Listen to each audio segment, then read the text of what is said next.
Davao. Isa sa pinakakilalang lungsod sa rehiyon. Nangunguna ito sa kalakalan at kumpulan ng mga komersyante mula sa karatig lungsod ng Mindanao. Hindi pa man kasing unlad ng Maynila, abot na nito ang pag-asenso na nagaganap sa kasalukuyan.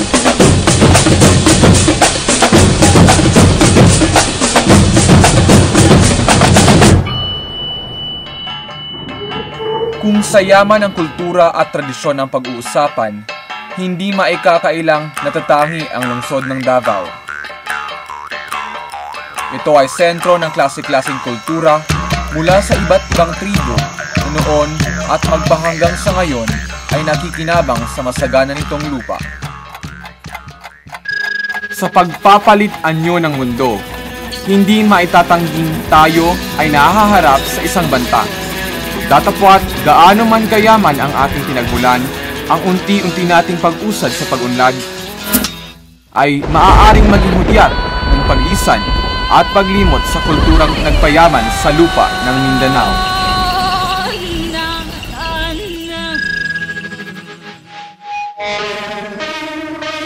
Sa kabila ng suliraning ito, mayroong grupo ng kabataan dito sa Davao na taglay ang positibong pananaw para sa ating hinaharap. Lingid sa kanilang pagiging teenagers, iba ang kanilang hilig, iba ang kanilang hangarin.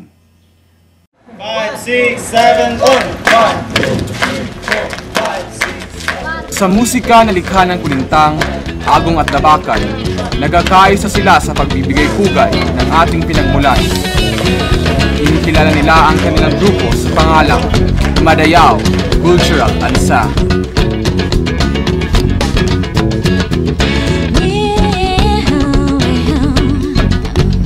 Inihahandog ng Six Wits Production ang Madayao.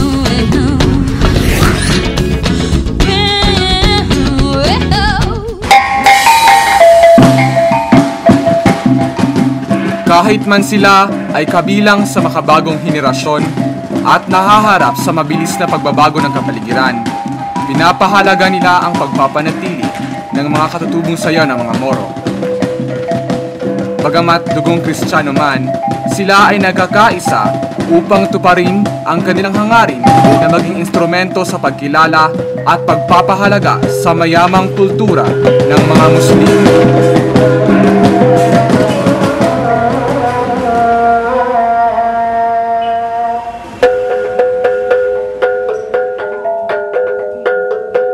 Ang pagkahilig ni Brian sa pagtugtog ng mga katutubong instrumento ang siyang naging daan upang mabuo ang grupo.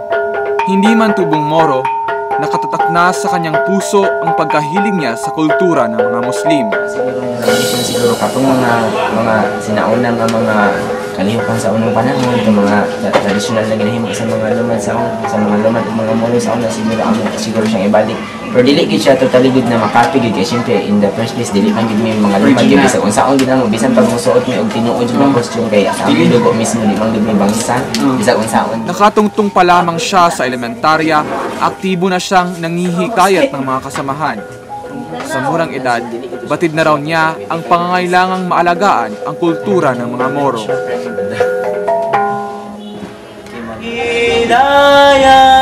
Lumaki mang Kristiyano, matyaga niyang ibinabahagi sa grupo ang kanyang kaalaman sa mga Moro dances.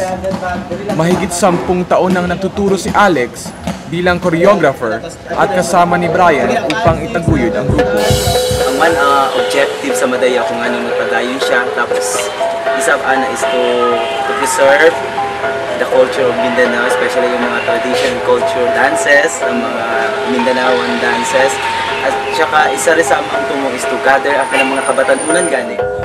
Sa haba na ng panahon, taglay pa rin niya ang dedikasyon sa kanyang ginagawa. Ang Madayao Cultural Ensemble ay kinabibilangan ng iba't ibang mukha ng kabataan mula sa iba't ibang estado ng buhay. Nariyan ang mga working students, out-of-school youth, balikbayan, teenage mothers at iba pa. Dito sa Matina Town Square, o mas kilala sa tawag na MTS, dances, kadalasang nagtatanghal ang grupo. Sila ay may lingguhang palabas kung saan ipinamamalas nila sa publiko ang mayamang kultura ng mga Moro.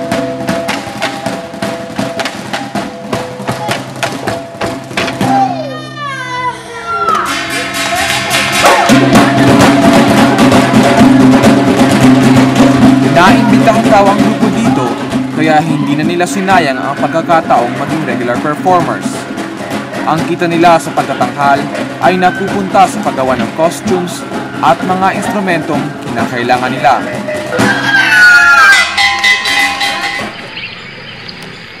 Sa tabi ng apartment ni Brian, dito sa kalye ng Carnation, Buhangin, nag-iensayo ang grupo. Binisita namin ang lugar kasama si Ken. Oh, welcome sa mga studio nga dako. Bongga! Yes. Yeah, every time when mo agi, stop sa ta girls. Harap clean. Mo agi pud sila din pag wala na, dili mi naga-practice. Kadalasan ay nag-iensayo ang grupo sa mga pampublikong paaralan kung saan ang bawat oras at espasyo ay libre. Palakpakan po namin ang Madayaw Dance and Sound. Sa loob ng isang dekada, humakot na sila ng mga parangal. Naimbitahan na rin silang magpamalas ng Moro dances sa iba't ibang bahagi ng Mindanao at nakilahok na rin sila sa mga kompetisyon. Sa katunayan, ang pangkat ay napili upang maging kinatawan ng rehiyon noong nakaraang taon sa CCP o mas kilala sa tawag na Cultural Center of the Philippines. Isang bagay raw na nagpapatunay sa kanilang dedikasyon at husay bilang mga alagad ng sining at kultura.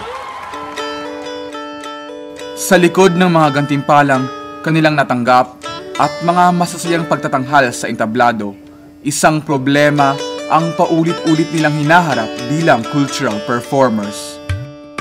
Hindi gaanong naririnig ang kanilang pangalan dito mismo sa loob ng lungsod. Nakakalungkot mang sabihin ngunit hindi gaanong pamilyar ang mga tao sa kanila.